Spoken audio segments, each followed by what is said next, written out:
Hey, it's Arrow, and this is Vocal Defrag. Defragging is asking the questions and questioning the answers, not other people. Asking yourself the questions and then questioning the answers. We all have mindsets. We have mood swings, doubt, fear, shame, guilt. But are you asking the questions? How did you get into this place? It doesn't just happen. You have to learn how to study the mind, body, and soul and get in touch with that inner core to find out, hey, why am I this way? Asking the questions, questioning the answers. I defrag in two different forms. The first form is in a journal. I stream think when I'm doing it. That means no judger, no procrastinator, no perfectionist. It is 100% on the wall, on that page. And you go back and you study it and you learn that why did I have such a bad day today? Why did I have a victory today? All of the things are sitting right there in front of you in the way of better understanding the trails and the travels that we're all stepping onto each day. Another way that I do the defragging is I do a vocal defrag. The reason why we do this right here is because I talk with so many creative people, from authors, actors, musicians, and we talk about defragging and they go, how come I didn't know anything about this? And I asked myself that question in my journal, in a defrag journal. I was like, why doesn't anybody know about this? How can we do this? And the one thing I didn't want to do was create a vocal defrag that had something to do with my normal defrag journal. Putting me in a place where it's like, okay, I'm going to bear my all, took you completely out of the picture. What I try to do here is I try to present an opportunity for you to say, I want to try this defragging thing. I want to see how my life can change in a way that is going to be toward the positive or a better understanding of who I am and why I am. This is vocal defragging.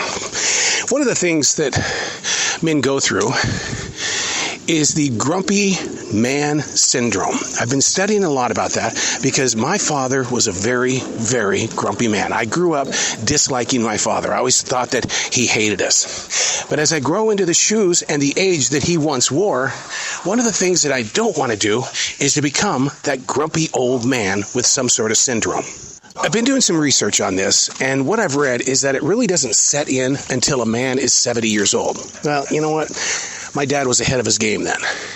They say that it's about testosterone. They say that it's about an aging man who looks back at his life and kind of reviews what he did, what he didn't do, what he didn't get to have, and now what the hell? What are we going to do? So men tend to get grumpy.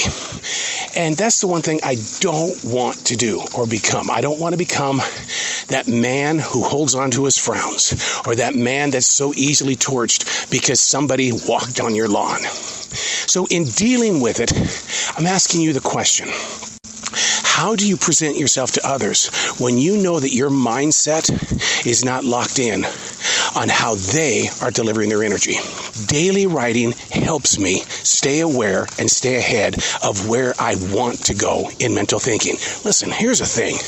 We all have a lot on our mind and inside our heart right now. I believe that we are COVID-19 PTSD. We went through some tough times and nobody wants to sit there and say, yeah, mentally I got a little injured. Yeah, I got it. We can recover without going to the mental doctor. Is that true? Grumpy old man syndrome. Have 30-year-olds become grumpy old men? I talk to a lot of 25-year-olds that already call themselves, I'm just an old guy. And they kind of shut up when I say, dude, when you get up to where I am right now, then you have a bitch. But even at 61, I ain't bitching about being an old guy. What I'm trying to do is prevent myself from wearing the image of an old guy.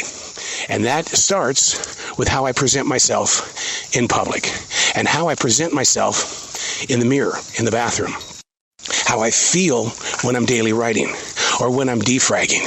So I ask, how are you making your way through the stains, through those moments that you didn't find victory? You know, those days where you knew you should have gotten that job, but somebody else did. Those moments when you got onto Amazon, you were going to buy all of these things, and your credit card didn't go through. And all of a sudden, for 2 days, you're so upset and disturbed.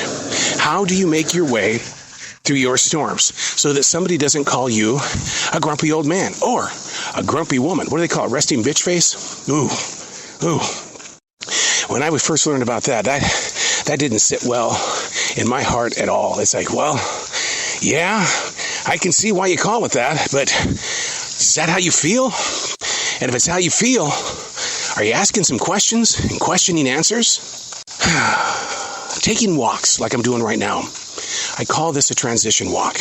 A daily walk will help you with your mindset and your mood swings. Doing something physical and not having to spend money, not having to go out and eat, not having to do something that basically becomes a situation that you've become addicted to is how you get through those moments where you're going to be labeled grumpy, pissed off. I don't like hanging out with them because they're always bitching about something. Well, sometimes it feels good to bitch. But when people start walking away from you because they don't like your energy or your source of conversation, now we got a problem. How long do you think that's going to take to heal when people start having a conversation with you again? It takes a long time to retrust someone. Or as my wife once told me, I can forgive you, but it doesn't mean I'll ever trust you again. Oh man. Right there. It's one of those grumpy old man syndrome groans. The grunts. Now I'm going to have to write about it in the Frag journal. How do you deal with people who like you, but they don't trust you? Question would be, why do they like you? Ooh, see if you can answer that on a page or on a vocal Frag. Ask the questions, question the answers. Are you headed toward grumpy old man syndrome and resting bitch face? I'm Arrow. That's vocal Frag.